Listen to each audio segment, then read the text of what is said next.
Awal kehancuran berhala-berhala bangsa Arab. Terjadi peristiwa besar pada tanggal 20 Ramadan. Peristiwa dibebaskannya kota Mekah dari syirik dan ahlinya. Tentang hal ini telah kami muat pada artikel 20 Ramadan, pembebasan kota Mekah. Pada tulisan ini, kami akan memuat tentang hancurnya kesyirikan dan simbol-simbolnya di kota suci Mekah. Setelah Mekah menjadi wilayah Islam pada tanggal 20 Ramadan tahun 8 Hijriah, Rasulullah Shallallahu Alaihi Wasallam mulai membersihkan Ka'bah dari kotoran kesyirikan. Berhala-berhala dibuang dan dihancurkan. Beliau sendiri turun tangan dalam peristiwa ini. Saat menghancurkan berhala-berhala itu, beliau membaca ayat, "Qul ja'al haqqu wa ma yubdi'ul batilu wa ma yu'idu." Katakanlah, kebenaran telah datang dan yang batil itu tidak akan memulai dan tidak pula akan mengulangi. Quran Surat Saba ayat 49.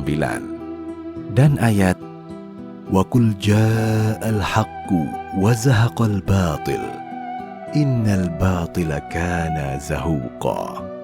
Dan katakanlah, yang benar telah datang dan yang batil telah lenyap. Sesungguhnya yang batil itu adalah sesuatu yang pasti lenyap. Quran Surat Al-Isra ayat 81. Jumlah berhala yang berada di Ka'bah kala itu adalah 360 berhala.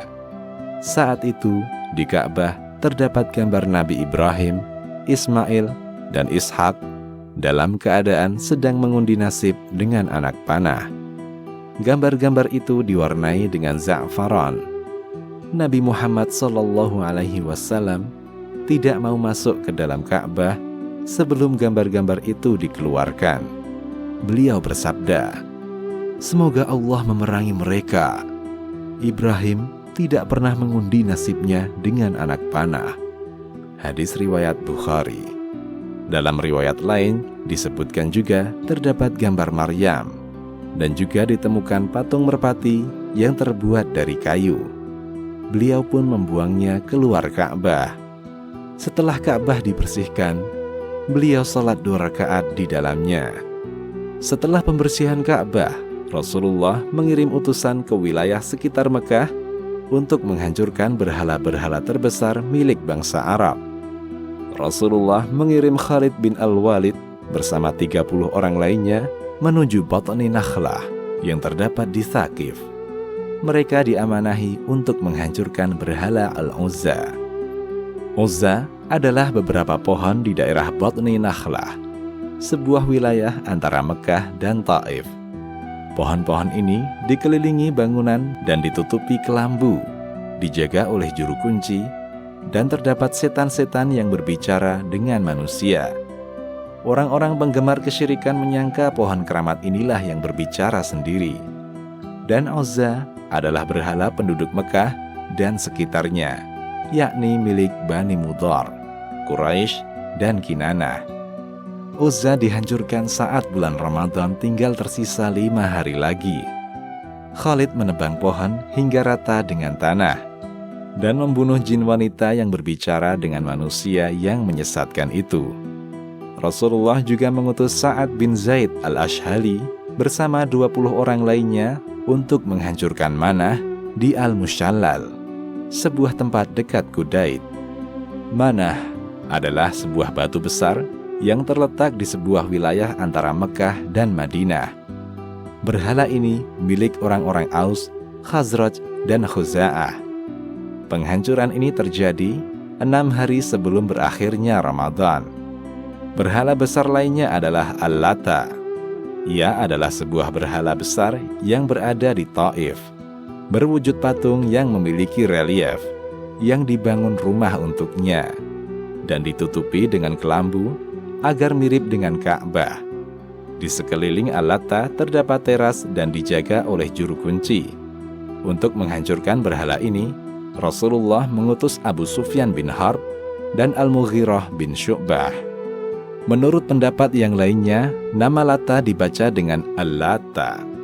sebuah kata yang berasal dari kata kerja latta yalutu, yang artinya menumbuk gandum. Sedangkan al-latta sendiri artinya orang yang menumbuk gandum.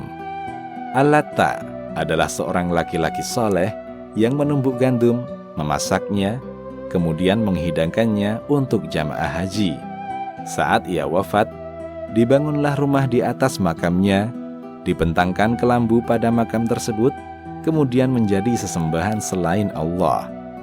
Nabi SAW juga mengutus Amr bin As untuk menghancurkan Suwa, sebuah berhala milik Hudzail. Berhala-berhala inilah yang Allah sebut dalam firman-Nya, Afara'aitumul Lata wal Uzza wa Manata tsalitsatal ukhra. Maka, apakah patut kamu, hai orang-orang musyrik, menganggap Al-Lata dan Al-Uzza dan Manah yang ketiga, yang paling terkemudian, sebagai anak perempuan Allah? Quran Surat An-Najm ayat 19 hingga 20. Dari sini kita mengetahui bahwasanya sesembahan orang-orang musyrik jahiliyah itu beragam. Ada yang batu, pohon, kuburan orang soleh, para nabi, dan lain-lain. Nabi SAW tidak membedakan antara penyembah pohon dengan penyembah kuburan orang soleh, antara penyembah batu dengan penyembah nabi. Semua dihukumi musyrik oleh beliau SAW. Beliau perangi mereka dalam Fathu Makkah, dan beliau hancurkan sesembahan-sesembahan mereka. Pelajaran lainnya adalah gaya pengagungan orang-orang musyrik jahiliyah dengan yang ada pada zaman ini mirip. Kuburan atau batu atau pohon diberi bangunan dan diberi tirai atau kelambu sebagai bentuk sakral dan pengagungan.